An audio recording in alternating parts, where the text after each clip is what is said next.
दोस्तों, इंसान की किस्मत कब कहाँ कैसे बदल जाए ये कोई नहीं जानता है। किस्मत कभी कभी हमें ऐसे मोड़ पर ले जाती है कि हमें लगता है कि जैसे सब कुछ खत्म हो गया हो।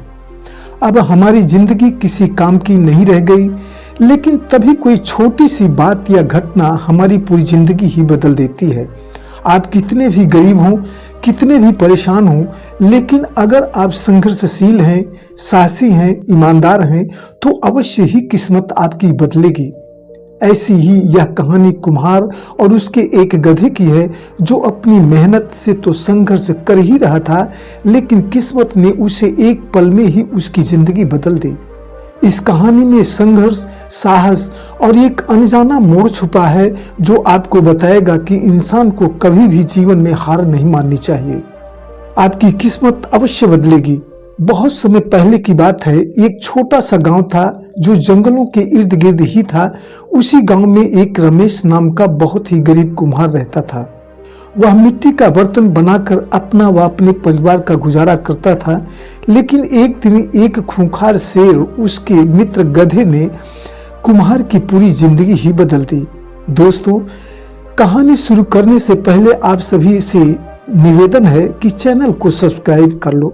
दोस्तों, रमेश बहुत ही गरीब था। उसके पास सिर्फ मिट्टी के बर्तन बनाकर शहर ले जाकर बेचकर अपनी जीविका चलाना ही मुख्य उद्यम था। लेकिन शहर जाने का रास्ता एक घने जंगलों से होकर गुजरता था। उस रास्ते में एक खूंखार शेर का आतंक था। वह शेर कई लोगों को अपना शिकार बना चुका था, इसलिए उस रास्ते से कोई जाता ही नहीं था। लोग उस रास्ते से जाने में डरते थे। रमेश के लिए बहुत ही मुश्किल भरा समय था। उसके बर्तन बिक ही रहे थे, उसकी रोजी रोटी चल नहीं रही थी, परिवार भूखा सोने पर मजबूर हो गया था। उसने विचार किया, अगर हम बर्तन बनाकर बाजार में बेचेंगे नहीं तो हमारा परिवार भूखे मर जाएगा। रमेश के पास एक गधा था, उसी पर बर्तन लादकर शहर बेचने ले जाता था। गधा सिर्फ एक जानवर ही नहीं था, बल्कि रमेश का मित्र भी था। गधे का नाम रमेश ने प्यार से बादल रखा था। दोनों का रिश्ता एक सगे भाई के जैसे था।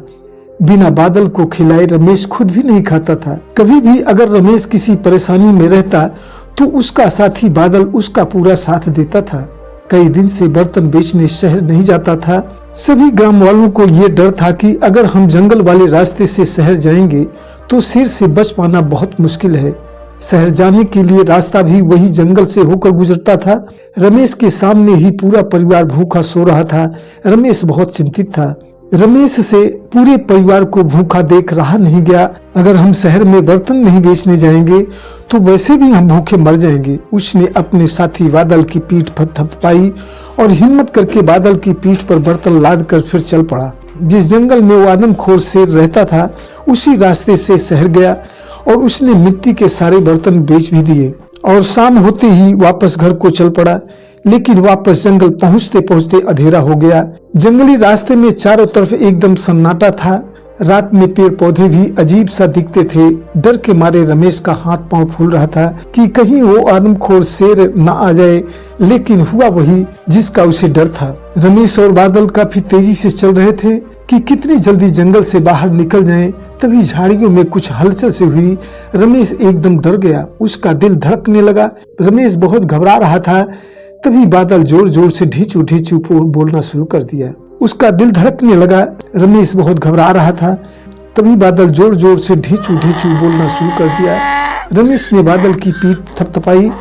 उसी समय एक शेर झाड़ियों के बीच से निकला और रमेश की तरफ बढ़ने लगा। रमेश इतना घबरा गया कि अब वो क्या करे, उसके कुछ समझ में नहीं आ रहा था। शेर ने एकदम हमला कर दिया, लेकिन बादल ने स्थिति को समझा और उसने शेर के मुंह पर एक जोरदार लात मारी। शेर चौंक कर पीछे हट गया। बादल शेर के और हमले के लिए पूरे मुस्तैदी के साथ खड़ा हो गया। जैसे ही शेर फिर हमला किया, बादल ने फिर शेर के मुंह पर ही लात मारा। अब तो शेर एकदम घबरा गया। बादल और रमेश ने हार नहीं मानी और शेर के हर एक वार का डट कर मुकाबला किया। अंत में शेर पीछे हटने पर मजबूर हो गया। आखिर में शेर हार मानकर जंगल की तरफ भाग गया। रमेश बादल की पीठ थपथपाकर बहुत शाबाशी दिया। आज उसकी किस्मत और बादल की बहादुरी ने उसकी जान बचाई। गांव पहुंचने पर रमेश और बादल की कहानी सुनकर सभी गांव वाले आश्चर्यचकित थे। जिसने भी सुना वो सभी रमेश और साथी बादल की तारीफ करते नहीं थक रहे थे। अब रमेश को सभी गांव वाले बहुत ही साहसी और बहादुर मानने लग गए। उसे बहुत सम्मान की नजरों से देखते। ये चर्चा धीरे धीरे बहुत दूर तक फैल गई। सभी गांव वाले रमेश को गांव का मुखिया बना दिए। बहुत दूर दूर से लोग रमेश के यहाँ मिट्टी के बर्तन खरीदने आने लगे। उसका मिट्टी के बर्तनों का बहुत बड़ा व्यापार बन गया। गरीबी जैसी उसकी जिंदगी से हमेशा के लिए दूर हो गई। इसी से कहते हैं भाग्य कब कहां और कैसे बदल जाए ये कोई नहीं जानता। कभी कभी हमारी मुश्किलें ही हमारी सबसे बड़ी ताकत बन जाती हैं। रमेश और बादल की तरह हम हिम्मत और साहस बुद्धिमानी से मुकाबला करें तो कोई भी चुनौती बड़ी नहीं होती। दोस्तों, रमेश और बादल की ये कहानी हमें सिखाती है कि जिंदगी में कभी भी हार मत मानो। कभी कभी सबसे साधारण सी चीजें भी हमारी भाग्य बदल सकती हैं। हमें भी अपनी जिंदगी के मुश्किल समय से डटकर सामना करना चाहिए। किस्मत को कोसने से अच्छा होगा कि हम धैर्य और साहस से काम लें, तभी हमारी भाग्य भी हमारा साथ देती है। दोस्तों, कहानी कैसी लगी कमेंट बॉक्स में जरूर लिखना और चैनल को सब्सक्राइब कर लेना। धन्यवाद।